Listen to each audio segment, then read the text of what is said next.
Welcome to the Horror Hangout, a podcast where film fans watch the best and worst horror movies of all time and talk about them. Today's episode is a very special bonus episode featuring the director of an upcoming short film, Bath Bomb, a queer Giallo film that is currently funding on Indiegogo. My name is Ben Errington, and I'm joined by Colin G Cooper, an acclaimed director, editor, and occasional producer based in Toronto, Canada. Welcome to the show, Colin. Thank you very much. Thanks for having me. Absolutely, it's an absolute pleasure. How are you doing today? I'm good. It's bad weather, so I've been inside watching horror movies, which is, It's the best way to hide from the realities of the outside world, right? Just staying and watching any horror movies. What's been getting you through the last few days? Have you been watching anything in particular? Today I was watching Cold Hell. It's Okay. it's like a set in Vienna horror movie that's on Shudder. I was mostly checking it out because I had read the synopsis multiple times. It had some recognition at a few festivals when it came out a few years ago. But I just saw some blurb about it on Twitter where it was described as a neo Giallo, and I was like, what? So then and it definitely is. It definitely I is. think if you add Neo to anything, I think it instantly makes it what 3 times as cool. Well, it sounds 3 times as cool. I think it just sounds like you can get away with doing whatever you want and say that. I didn't say it was a Giallo. I said it was a neo Giallo. I said it was a Neo Giallo. Come on, that's two completely different things. What's wrong with you? Awesome. So obviously we're going to talk about the short film Bath Bomb as well. Before we get started, I'll just read out some details on the film so our listeners are up to speed. Of course, we are going to link the Indiegogo campaign in our show notes as well, so feel free to check it out immediately after listening to this episode. So Bath Bomb is a proposed short film written by Michael Clifton and directed by Colin, with the intention of establishing a queer approach to the cinematic subgenre. Jesus, that was a mouthful. known as Giallo. Jordan is a sullen doctor with a refined manner. Grant is his beefy himbo boyfriend. Jordan prepares an ostensibly romantic bath for Grant, but it takes a disturbing turn after Jordan reveals that he knows Grant has cheated on him, which is incredible. There's delicious violence, sexy man flesh, and a judicious amount of campy humor. It sounds kind of terrifying, mainly because I feel like you'd be in a real position of vulnerability in a bathtub, especially if someone else has run that bathtub for you. Correct. Yeah. Exactly. Where do you stand on somebody else running a bath for you? I'm like, you don't know how I like it. You don't know what I like in it. You don't know the temperature that I work with. What are you doing running me a bath? See it being done. I don't know if I'd be comfortable if somebody ran a bath for me that I wasn't seeing happen, and then I just was invited to get into it. Is that simply because of your involvement with this short film that you think that there's a sinister? I think it's the other way around. That's the reason I was drawn to that subject matter, is because I would not trust a bath. How would you feel if somebody said they were going to draw you a bath? I'd be okay with it if I could sit and watch. Yeah. I feel like if they just used the terminology "draw me a bath," I'd be immediately, I'd be immediately suspicious. You're doing what now? I mean, I think the context matters. If it was at the end of a date, maybe. If it was in a job interview, maybe not. End of a date as well. That's a weird time to have someone run you. Or do you mean like after the interesting stuff's kind of out the way, then? Or like as an intro to the interesting stuff. Okay. I didn't think of it like that. I suppose so. I feel like I'm just asking you so many personal questions now, Colin. And I do apologize. I do apologize for that. But this is the last one, I promise. How do you feel about sharing a bath with someone? Because I think a lot of people think that's quite romantic. Me personally, I always find that quite strange. I don't know if I'd like that. Yeah, it definitely matters based on the person. I've had romantic baths shared with another person that I enjoyed, and ones where I just felt, gross the whole time. Like we're just stewing in each other's filth. But And and this is this is just an addition to that question. I apologize again for the personal nature of these questions. Are we talking like uh belly to back, or like completely opposite? So you're like almost facing each other. I've done both of those situations too. Why am I speaking to such a man of experience, a man who's been through it all, done it all? It depends on the size of the person. Like, you know, belly to We didn't back even works if we it's didn't like even mention that. well, if the person's That's smaller than incredibly key. then yeah, then it's nice. That's incredibly key. I don't think you want to be sharing a bath with a huge tree of a man. That'd be I mean, awkward. it Or depends. woman. Well, I was gonna say, belly to back probably works better. I've used that configuration when bathing with a woman Yeah. because just by luck of the draw, women tend to be smaller. Like I'm over 6 foot, so women tend to be Oh, I smaller. see. And I've had baths with men that are, yeah, looking at each other because we're both kind of the same size. And yeah, that would be just uncomfortable Hmm. with the same I feel size. like you got to try a bit of both and work out what works for you. It's like That's a spooning. good. It's hard to have the little spoon be bigger than the big spoon, you know? It is. It's incredibly difficult because it feels like you're wearing somebody as a backpack, then, doesn't it? Uh, Yeah, exactly. I I apologize. I didn't mean this to be this how the episode started.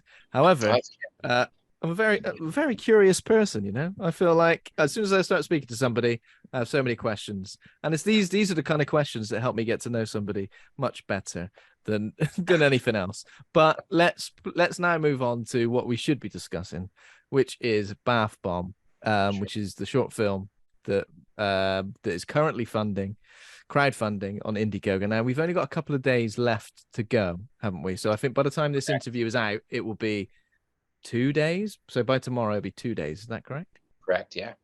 Yeah. At the end of Friday is or the campaign ends on Friday. Okay, Unless wonderful. if we meet our goal, because it's a flexible goal on Indiegogo, then if we meet our goal before the end of I see. the term, it'll go into their in-demand program where it's extended indefinitely as long as you continue Oh wow. receiving Okay. a certain amount of contributions per month, I think it is. Mm-hmm. Was there a particular reason that you decided to choose crowdfunding for this project ahead of anything else? So we actually crowdfunding is just a piece of the puzzle. We Mm-hmm. had private funding involved, and then we have some funding from Movie Maker magazine, Okay. um, who I pitched the project to at a film festival last year. But yeah, we needed additional funds, especially after we our cinematographer is kind of a, you know, I don't like using the term a big deal, but you know, he's like from he Oh works yeah. on proper things, and so once he was attached, then it just kind of changes your approach to the whole project and the budget as well. Mm-hmm. So yeah, we decided to try out crowdfunding to pull together that last piece, knowing that if crowdfunding didn't work out, that we would, you know, we could look elsewhere for additional private funds. Sure. I mean, it's a great option, and obviously, it's great for people to feel like they're involved in not just the process of it, but also everything that sort of comes after production as well. So I think it's great. I mean, obviously, I was going to say how can audiences help fund the project, but we'll put the link to the Indiegogo in the show notes. But what perks are currently available to anyone looking to back the project? Um, so we have kind of the typical credit-based perks. You know, there's a special thanks credit. There's various producers credits, associate producer, co-producer, producer, and executive producer, all for, you know, various amounts. All of the producer credits come with merch. Like we have a T-shirt, a print of our poster, plus a digital version of the film when it's finished, digital screener, or sorry, digital version of the score when it's finished, and a Oh, yeah, PDF of that's the cool. script. We decided against doing physical media of the film, like a Blu-ray, because it's only a 5-minute short, and from a manufacturing perspective, it costs essentially the same amount to make a Blu-ray of a 5-minute short as it does a feature film. And so in order to not lose money on that, we'd have to charge people the same amount for this as they would pay for a feature film, and that didn't seem, right to us, so we just didn't do it. It's just a digital screening option only. And our score is available on vinyl. 2 different versions. Wow, There's like okay. a regular version and a limited version, and the score is being composed by Teresa Wayman, who's a singer and guitarist for Warpaint, which is they're like Okay. an indie rock institution. They've been around for a long time. Yeah. They're going on tour this year. They're doing back-to-back nights at Madison Square Gardens. Oh wow. So for people, we've highlighted that perk because Yeah. people who are fans of them, they might not even care about the movie, but being able to have the vinyl might be appealing to them. Yeah, I mean that's a great like physical perk as well, isn't it? Yeah. So does that mean you're kind of steering into a different sort of musical genre for Giallo? Because obviously Giallo's usually a little bit more related to, I guess, like what would you say, jazz Yeah, no. So that's what we're doing. So and it's sort actually of really cool. prog. So we originally were looking at like I don't know if you know Bad Bad Not Good. They're Toronto-based group. They're Mhm. jazz, and they work with a lot of like hip hop artists, like big ones, and Oh wow, okay. they we were looking at people in that like that were jazz groups as potential collaborators for this, and then through our executive producer Ronnie Exley, he had the idea of Teresa from Warpaint, and I was a bit reluctant at first because Warpaint is not jazz at all, Yeah. and but she was pretty keen on doing it, and so we chatted, and her brother Ivan, who's co-producing it, co-composing it, had like an exploration session where they tried out um, um, creating some stuff based on the script and the Okay. like emotional beats of the script. And it was excellent. And Ivan has a background in jazz drumming, and she's obviously, based on the experimentation they did, she's obviously more than capable of fitting the genre as well. So they're stepping outside of their regular wheelhouse to do something that Mm. is jazz lounge based, that fits with the Oh genre's wow. history. Okay. Why did you want to make a queer Giallo movie? What is a story that you're trying to tell here as a director? I know you mentioned pitching it before. I guess like what was the sort of what was behind the pitch that before you made it? Yeah, so I I discovered Giallo in film school, and when when I first became aware of it, and decided that I liked it, I went back and tried to trace the history of it and see how much was out there that I hadn't seen and where it all came from, et cetera, et cetera. And it seemed to me that it it felt queer. It felt like it had a queerness to it. Like there is an argument that I'm sure maybe you've heard, especially recently with stuff that Shudder has put out. They have like the Queer for Fear series on there now. Mm-hmm.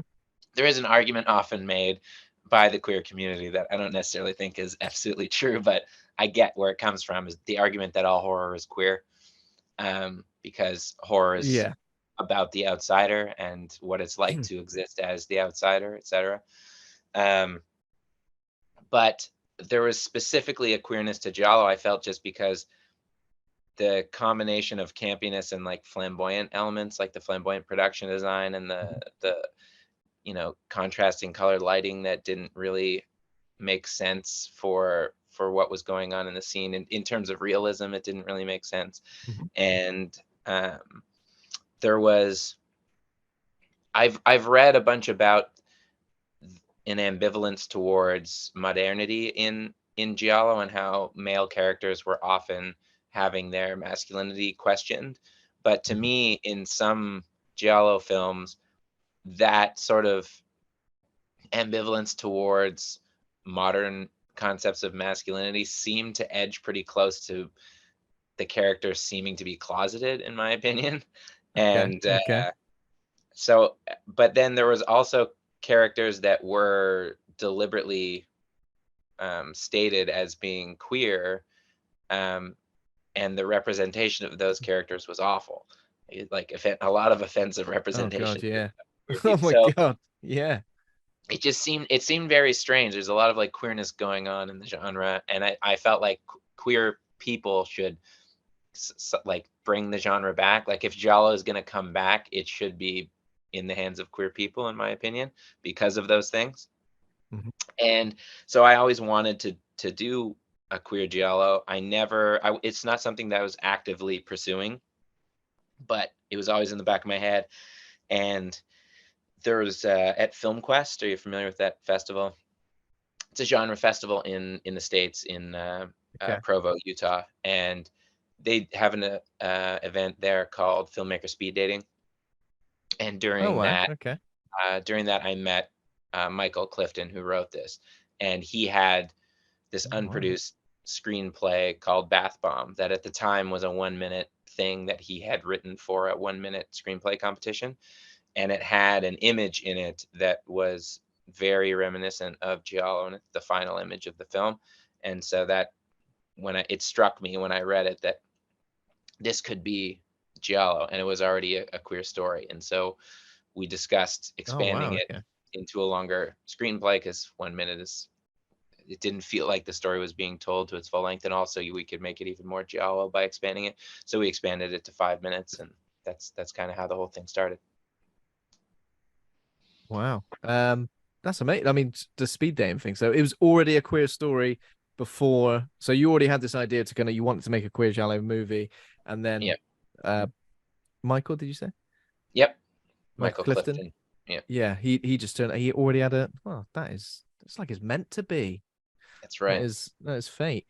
But yeah, I mean in terms of like queer representation in those movies, I guess movies of like what the 60s and 70s, um, is it more like they were I know I've already read something on the Indiegogo campaign where obviously you're talking about queer men usually given little to no narrative license, comedic relief, an effeminate counterpart who was killed off, usually in like a marginally like humiliating way occasionally. And then also another key point that is really, really important for us to bring up here is that if they were cast as the killer or like a red herring suspect, um, there was like this kind of like sinister subtext, which obviously we mentioned like pedophilia here, but also there's some. I mean, I've definitely noticed this before, and I don't think you mentioned this in this particular thing, but sometimes there's a bit of like transphobia as well, especially if Yeah. the killer is like in any way, not a gender stereotype. Um, so I guess was that your feeling behind it as well? You wanted to give that these characters Yeah. correct And representation. those types of offensive representations weren't rare at the time, but what was unique about Giallo is that there was a lot of queer characters in Giallo movies, like in before Giallo, there were a few different types of Giallo happening before they all kind of came together in the 70s after The Bird with the Crystal Plumage. And previous to that, it was like you had the body count Giallo model, which was kind of like the blood and black lace model with the black glove killer doing his thing.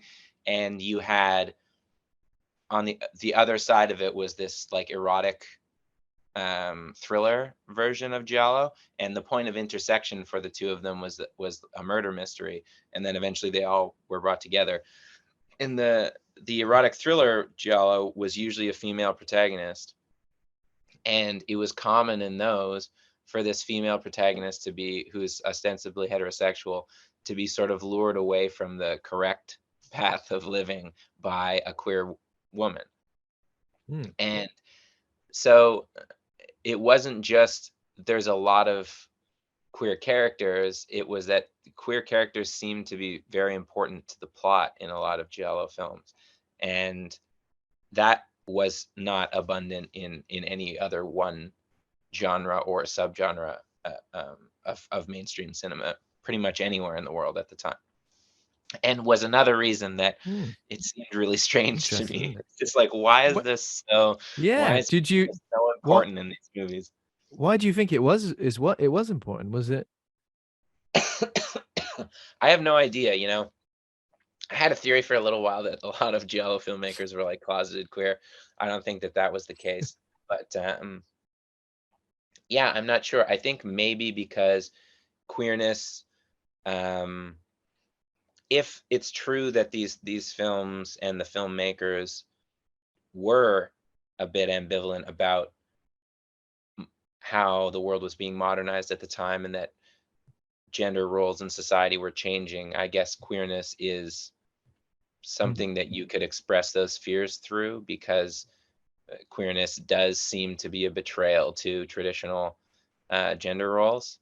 Um, there are obviously other ways that you could explore that without using queer characters, but it would make sense to me, I guess, to use yeah. queer characters for that I think purpose. that's a. I think that's a solid theory, and obviously, it's not just something that would have been that would have made sense for that time period as well. But I guess it's something that transcends time periods as well, something that keeps sort of resurfacing Yeah, in unfortunately, that's still that's mainstream still a way culture. that people that people Yeah. personify fears about change is through queer characters and queerness.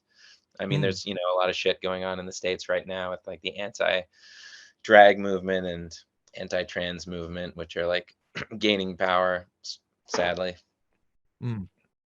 Yeah, I mean, it's just strange how like history just seems to constantly repeat itself. But when it does repeat itself, everybody treats it as if it's like a brand a brand new thing that like we've never seen before. And it's like, hang on a minute, this happens like every sort of period of there's like every I don't know 10, 15 years there seems to be this uproar. Um, but I mean, And I guess also people love to talk about like the progress that we made or whatever. And then it's like, well, maybe immediately after you lash back and horrible, you feel like progress has been made. But as you're just saying, yeah, history repeats itself. It's going to be back around, give it 10 years and, the yeah. same problem's going to reemerge in a different way, but it's still going to be the same In a way, problem. do you think that's why I like queer representation in horror, but across all genres it's kind of timeless, isn't it, in a way, because it always seems relevant and it always seems and it's always something to learn from. I guess we can always look back at how these characters were represented and move on from it, and a new take on something as well, which obviously you're doing yourself. Would you say that you take inspiration from any of the Giallo authors in particular, or is it kind of like a lot of the filmmakers you appreciate? I think there's particular films for sure. Um, Mhm. Deep Red was a big one for me, and gonna revisit something that we were talked about before the interview was when I first saw Deep Red, which was in university, I was convinced that the protagonist Marcus was closeted. There's just so much in that movie that suggests that he's gay, and like his relationship with Daria Nicolodi's character is pretty crazily. This dude has to be closeted, and also his um, relation. Sorry, his relationship with I'm blanking on his name, but his like best friend, Mm. who's also a musician, who ends up being revealed to be gay, and who ends up being he's the son of the woman who is actually the killer. Sorry to anybody who hasn't seen it already. Yeah, that's right. We didn't, we didn't quite spoil it, but it's now No. you'll figure it out within minutes now that you know what I just said. Um, and I had gone through the movie and found like all these points where I was like, see this, like these are reasons. And other people that I went to film school with thought I was like reading into it too much. And Mm. then when I started collecting Giallo on Blu-ray, I would order a lot from Arrow Video because they have so many of them and they have really great special features on them. And in a lot of these commentaries, there's a guy, Michael McKenzie, who does a lot of these commentaries, and I had listened to a commentary of his on something else, but then just was looking him up and saw that he, was also an academic, and he had written this paper on gender representation in Giallo, and so I read paper, and there's a section on queer characters. Wow. Okay. And I think the section is called "Filthy Slimy Perverts," and it's taken from it's a line that the killer whispers in Tenebrae right before the famous like slashing through the shirt kill.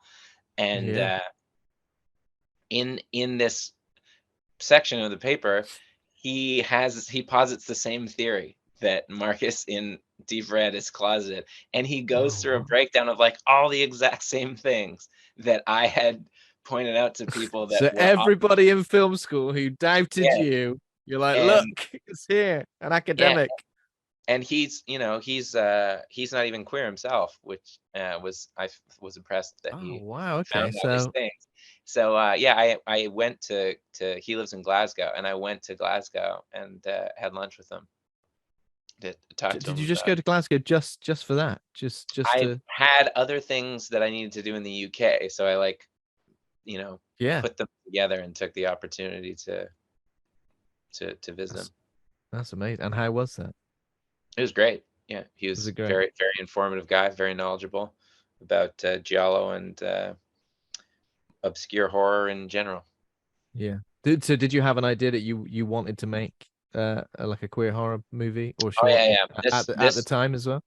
this project already existed Oh, okay. It to was a certain already degree at that point. in Like motion. we didn't have a finished version. We might have had a close to finished version of the script, but not a finished version. Um, I Wow. might have also had a pitch deck in some form or another at that time, but it was very early stages. This Mm. was last year. Oh, wow. So it wasn't that long ago at all. Yeah. Amazing.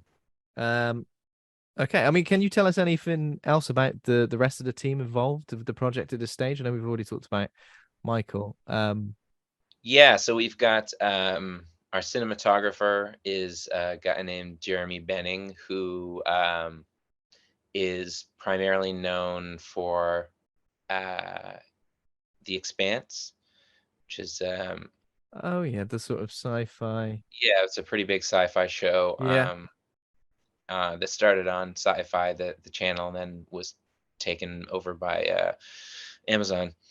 And he was involved even before the show started, developing the look for it, and then he stayed on as the primary cinematographer for all 6 seasons, which is pretty rare in television. Usually, Oh there's wow. a lot Okay. of different cinematographers working on a show. And then he's also shot episodes of The Boys and Guillermo del Toro's Cabinet of Curiosities. He's right now Oh shooting. wow. Okay. He's shooting Cross, which is an adaptation of the James Patterson novels, the Alex Cross series of Oh, novels. Alex They Cross. did Yeah. like they did a bunch of movies in the 90s of them, like Kiss the Yeah, they Girls did. and with Morgan Oh Freeman yeah, of playing course. Kiss the titular Girls. character. Along came a spider. Was that Alex? Was that a Correct. cross Yeah. one as well? Yeah. Yeah. Yeah. Okay. Yeah. So that's a series now and he's shooting that, and then that's essentially what our production schedule is based on. Is when we're waiting for him to be finished that before we can start proper pre-production on this. But the Hmm. intention is to shoot in June, second weekend of June. Wow. Anybody lined up to play Jordan and Grant at this stage? No, we haven't cast yet. We Okay. had a few different options that we were investigating for a while that Yeah. didn't pan out for one reason or another. Um, One of the issues of casting a short, especially when you're approaching people who are known, is that you can't really. It's hard to get them to. Um, they can say yes, but it's hard to get them to make an agreement where they are going to turn down other things for the short because Oh yeah, I from see. even from just a strictly financial perspective, it's hard to be like, yeah, well, I just got offered a feature, and that's like several months of work, and Yeah. if I can't be there for the days that you need me on this short, I can't get that job. So obviously they're going to take the feature, and I don't want to restrict Mm, people from that type mm. of thing. So that's been an obstacle so far. So we're gonna probably starting maybe as early as next week doing like a casting call, like a Wow. normal Okay. casting call with a casting Mm, director. wow. That's super exciting.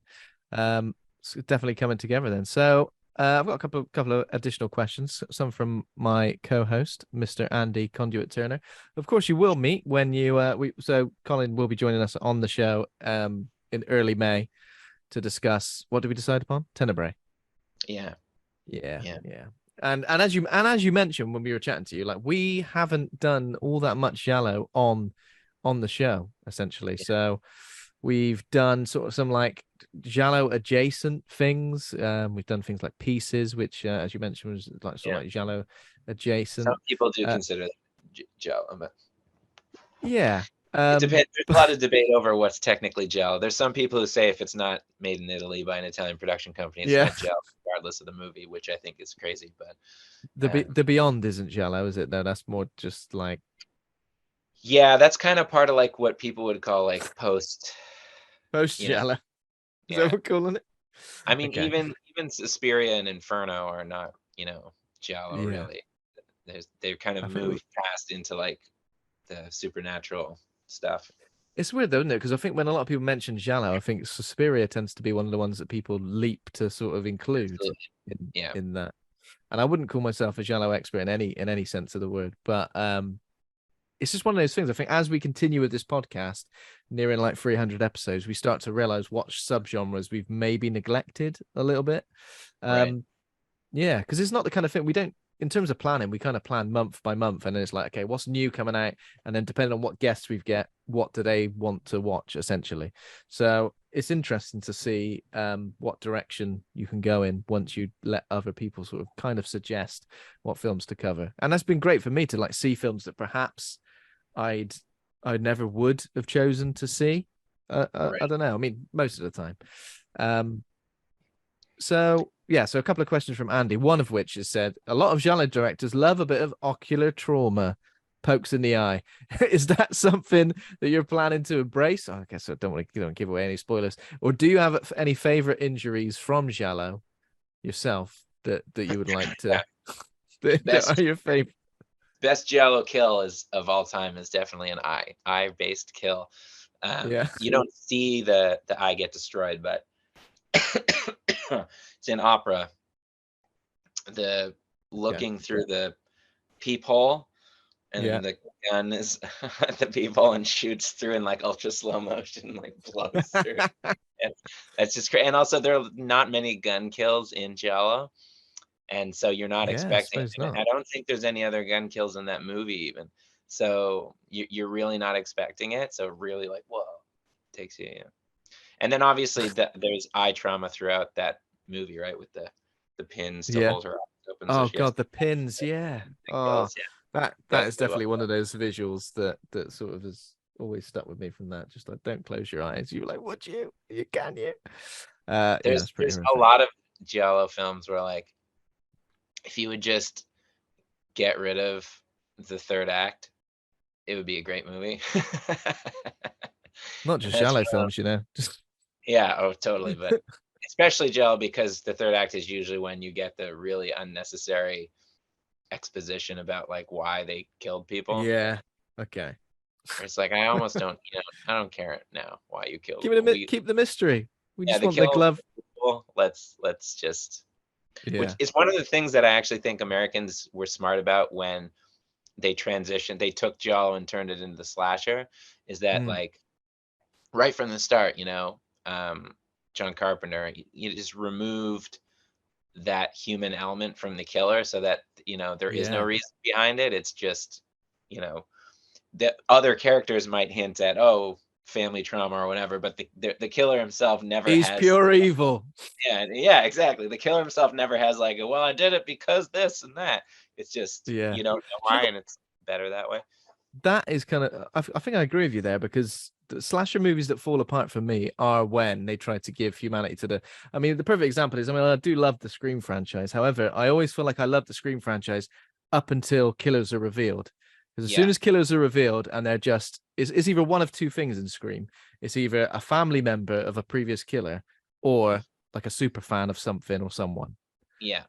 And it feels that's all it is. And for me, the films kind of fall apart with that. And I feel like that mystery, what elements do you think of Giallo has American cinema like really taken on board and ran with? Well, it's interesting talking about Scream because I think there's two different types of slasher films in American cinema, and one of them is really still just Giallo, which is the Scream type of Mm. slasher. Although Scream also has a meta element to it, though it didn't create that by any means either. I mean, Tenebrae is a meta horror as well. With a horror author whose book is called Tenebrae. But Yeah. um, the thing that's slasher that I think makes a slasher a true slasher is that it's about the killer, right? Like you watch the Halloween movies because of Mike Myers, you watch the Elm Street Mm. movies because of Freddy Krueger, etc. That's the focus of those films is the slasher, the person doing the Hmm. slashing. And although sometimes, like in the Elm Street case, that person might be mostly a human in terms of having a personality and can converse and blah blah blah. A lot of cases they don't. They're like subhuman. And in Giallo, it was somebody that you know or a part of your Mm. social circle, etc. And it has a murder mystery element to it. You don't know who's doing the Mm. killing, whereas in those same franchises, you know who the killer is, and that's why you're there. Um, so I think movies like Scream are in some ways more giallo than they are slasher.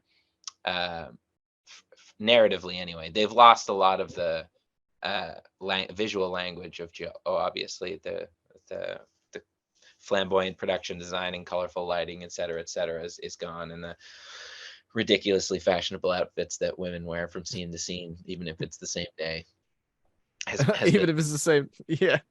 has been lost as well. But Costume change. yeah, and some of them are so ridiculous, but amazing.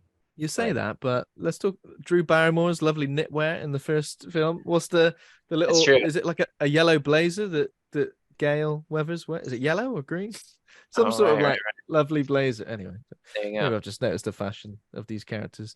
But yeah, that is interesting, isn't it? Because I guess it does maintain a lot of giallo elements in terms of it being a I mean, who done it. especially Scream, because the opening to the first Scream film, I don't remember the plots of any of the sequels until the most recent two. And which they did a new version of the opening of the original Scream in Scream 5 with Jenna Ortega on the phone, but also texting, right? Mm. That's taken directly from Giallo as well. Like one of the first Giallo films was a short. So after Mario Bava Wow. made Okay. the first Giallo film, which was The Girl Who Knew Too Much, he made um, an anthology horror film called Black Sabbath, and one of those films was called Il Telefono, the telephone, and that was Giallo, and that's the first time in cinema that you have the killer calling somebody, Oh and wow. Okay. while she's on the phone with the killer reveals that he can see her, and Oh, yeah. and then she's trying to you know Yeah. not get killed, um, which she is ultimately. The difference is that she does live in Il Oh, okay. Telefono. Spoiler, sorry, So but it's obviously and the person on the person who's the killer turns out yeah. to be a friend of hers disguising their voice. So that's that whole premise No originates. voice box. They're just doing an accent. That now that that's actually would have been smarter because it's a woman and she's disguising her voice as a man, which they obviously just used a man's voice. But in the way they show you that they did it, He's good and at that. yeah, the way they showed you in the movies, that supposedly just by putting a handkerchief over her mouth, she's changed her voice from a woman's voice to a man's voice. So because they didn't have, obviously voice changing technology in 1963, Yeah, but that's yeah, impressive so then. Scream is just, you know, Giallo Giallo, but with a expanded. yeah, that is fascinating, isn't it? And So Scream removed the erotic element of that movie, which I think mm, is another thing that American Slasher did. Is there was, eroticism was a huge part of Giallo, mhm. um, and it was removed in the slasher genre. And I think one of the main reasons that that's the case is because Dario Argento ended up being the most widely known Giallo filmmaker, and he was the only of the big Giallo filmmakers that did not feature much erotic content in his films. Okay, that's interesting. And obviously you mentioned Black Sabbath there, so it leads me on to the next question, where I've seen you talk previously about Giallo and its connections to metal music. Right. And whilst having directed music videos for the likes of Under Oath and Silverstein as well, how do you see those worlds colliding in your work personally? I know you told a story about how Black Sabbath got their name, which was from that movie. That's correct, isn't it? Correct. That is correct. Yeah. I mean, obviously there's an intersection between like metal lovers and horror lovers already. Um, because the histories are aligned, Black Sabbath had a lot of horror based lyrics, and so did a lot of other metal bands. So I think it was pretty natural that people who liked metal tended to like horror as well.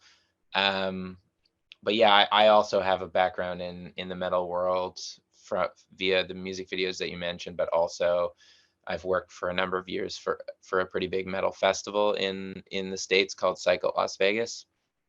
And actually, one of the people who runs that festival is our executive producer on Oh wow, okay. Oh, awesome.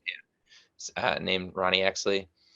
He's the reason that we had connections with musicians that we approached for doing the score, like Teresa from Warpaint. I'm not sure if I will use metal in my Giallo work. We'll see. Bath Bomb is kind of the first step in Mhm. a number of queer Giallo feature projects that I have planned, and that myself Okay. and Oh wow. the writer Michael Clifton are working on. I would like to, I think, incorporate metal, but metal that's sort of experimenting with other genres, because that's just part of the spirit of Giallo. Like even when Giallo wasn't Ennio Morricone style Yeah. jazz and lounge, it was still experimental. Like when um, Argento brought in Goblin, you know, who that Yeah. were a progressive rock band at the time. Even they were like in Deep Red, they're experimenting with jazz and funk Hmm. and lounge in that score. Um, so I could see doing something like that with a metal band though, which I Hmm. think could be pretty interesting. There are some like metal or metal adjacent bands that I've thought of using for Giallo before. There's a band called ZU. They're like an Italian. Some people call them like hardcore jazz. It's like jazz instrumentation, but very metal Yeah. sound music, super Okay. aggressive. Okay. And there's a track of theirs that I really love, and this feature film that we have planned, that would be a queer Giallo. When I think Oh of the wow. opening Okay. title sequence for it, I think of this one track from Yeah. them. So I could see that happening down the road. That's cool. That's cool. Yeah, that sounds super exciting. Obviously we talked a little bit more about modern mainstream horror.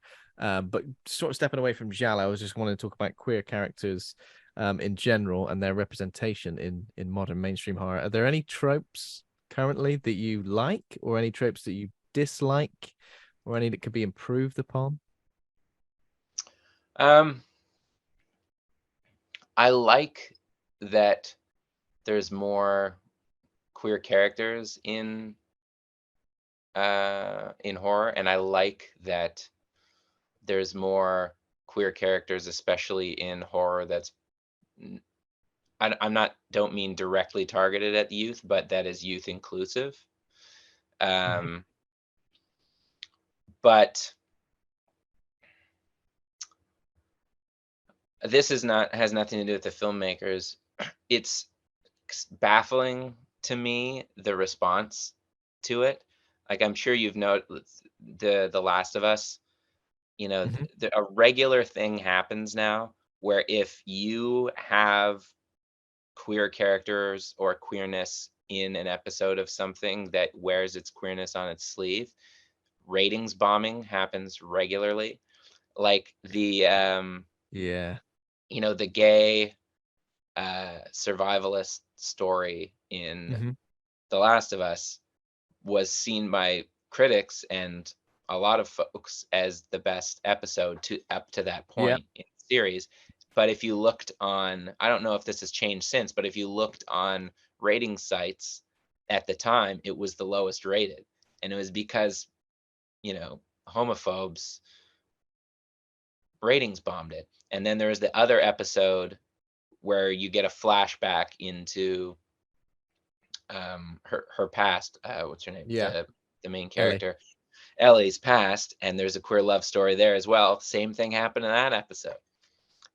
And um But these are just human stories, you know. We can't just limit the human stories that are being told to just straight relationships, because where's the fun in that, you know?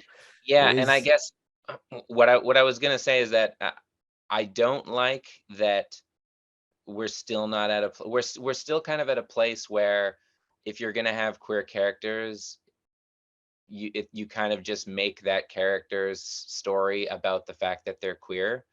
which it doesn't feel like progress to me. It's like the I point see. should be I that see. queer people are just people in um in any type of art or media. But I don't know. But then when you see these reactions, it's like, okay, but are we, maybe society isn't ready for that, strangely, because they can't even handle having queerness talked about in a show without shitting their pants. Like it's But in a show where those queer elements were present in the original property it was based on, now the love story with the character of Bill, which was episode 3, was not hinted at, but you're aware of it. I don't know if you played the game, Colin. I did not. Um, no, well, it's hinted at, and you kind of there's some lore that you kind of pick up along the way, and you discover that this there's a character, Bill, who's on his own, and he's quite bitter and angry at the world, and you find out it's because his partner, who was a man, had died. And they'd kind of fallen out before he died. That was it. But also the story of Ellie, like there's a whole bolt-on section to the game which is all about that story, and it's almost beat for beat exactly the same as it is in the show. So I can't understand why anybody would be coming into that and thinking, you know, the makers of the game are they're very present in the making of the show as well. So they're going to be telling the same human stories. But yeah, I mean, it is just yeah, it is incredibly disappointing, isn't it? But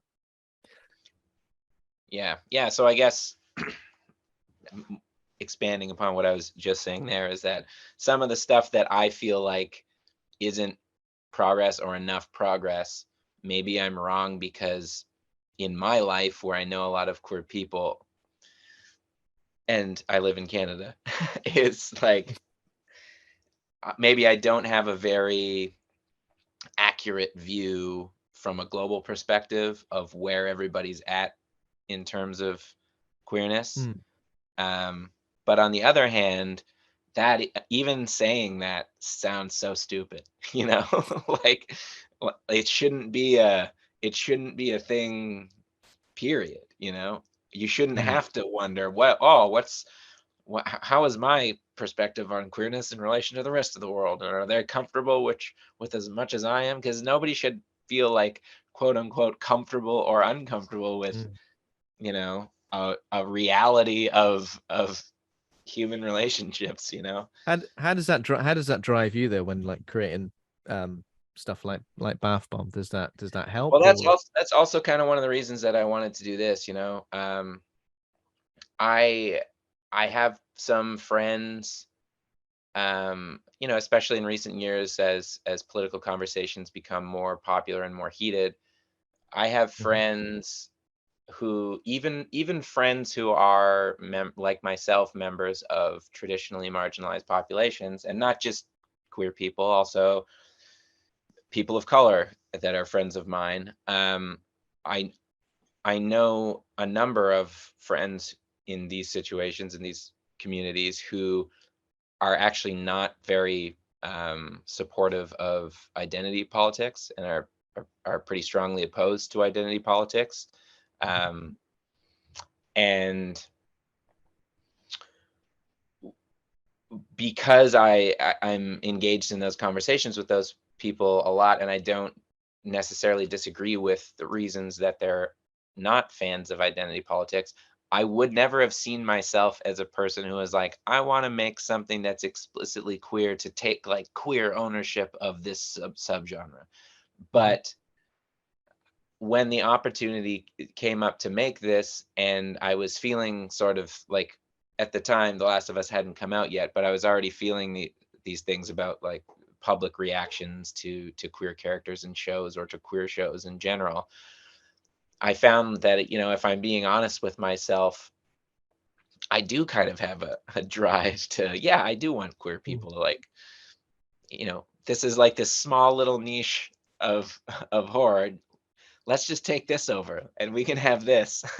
and Yeah. and within this realm, maybe if the the pocket of straight culture that doesn't want us to be here just doesn't pay attention to this, then we can kind of like create something cool within this little subgenre, and get this little subgenre to a state where queerness doesn't have to be explicitly talked about just as queerness, where it's just, yeah, these are Mm. just queer people and doing their thing as anybody else would do their thing. They're a character like any other character would be. Then maybe that would provide like this little experiment of hope that you could do that elsewhere. An experiment You of know? hope, like a platform that could be built upon, I guess. Like, Yeah, yeah. yeah. It's like, oh, they worked with Giallo.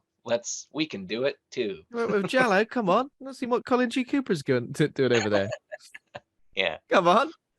Uh, okay. And the last question from Andy, um, is Bath related. It looks like he Oh. says. I thought we got all the Bath related questions out of the way at the start of the show, but no, we're going backwards.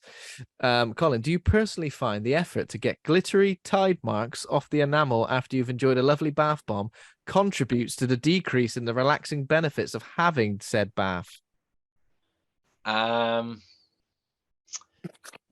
I can't honestly say that I clean those all the time. When there's No, glitter left in the tub, I just leave it most of the time. it'll be If washed out the next time you have a bath, Yeah, or if it you're having a happens all shower the in time. said tub, Yeah, it'll yeah, be yeah, washed the out as shower well. usually gets rid of most of it, and if you notice, like, a streak of it or whatever, you can, like, wipe it with your foot while you're showering or whatever. Yeah, or if you're having another bath, clean while you're in there. That's what I do. Get a bit of the clean the bathroom while I'm in the relaxing bathtub.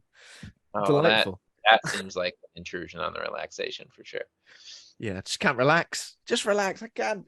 Okay. So, Colin, before we wrap up, we've got a bit of a quick fire round, which I've kind of just haphazardly put together. I feel like we've covered almost everything that I've put in this quick fire round, but let's do it anyway.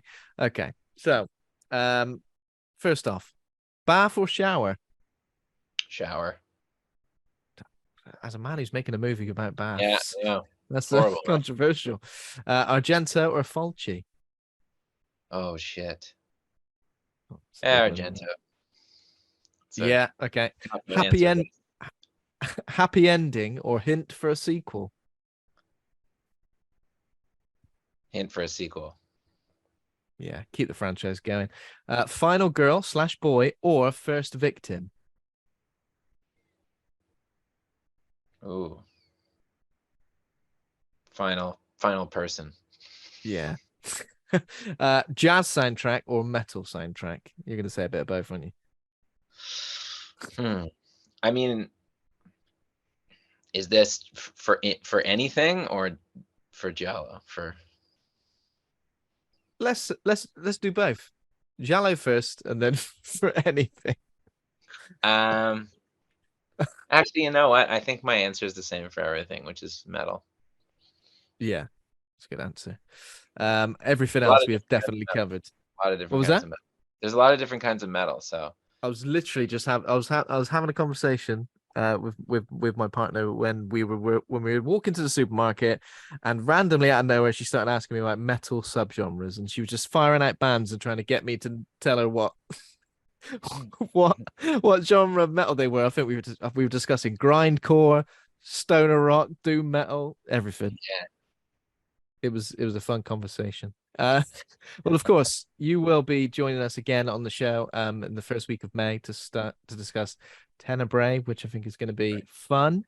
Yeah. Where can our listeners find more from you or keep up to date with your new projects? Are you exclusively on Instagram? Because I think I saw your Twitter and it said you don't use it. Is that right? Yeah, as an individual, I only use Instagram. I technically have a Twitter and a Facebook, but I do not use them. Yeah. They exist solely because those accounts are like tied to things. I think Yeah. my Airbnb account is tied to my Facebook, so I can't get rid of it. Oh, yeah. And uh, yes, and that's just my name, Colin G Cooper, all one blob. But more importantly, until the campaign is over, Bath Bomb is Bath bomb. Yes. bathbombhorror.com is the campaign, and on all three of those platforms, Twitter, Instagram, and Facebook, it's at Bath Bomb Horror. Awesome. I will be putting put links to that and your account in the show notes, as well as, of course, the link to the Indiegogo campaign. Best of luck for the remaining 2 days, and of course everything else that follows that.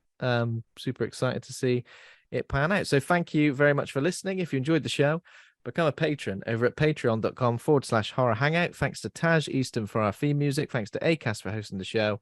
And please consider giving us a rating or review on whatever podcasting platform you listen to. Thank you so much for joining us, Colin. Thank you for having me. And we'll see you very soon for a full episode. Yeah. Nice one. Take care. See ya. Thank you. Bye.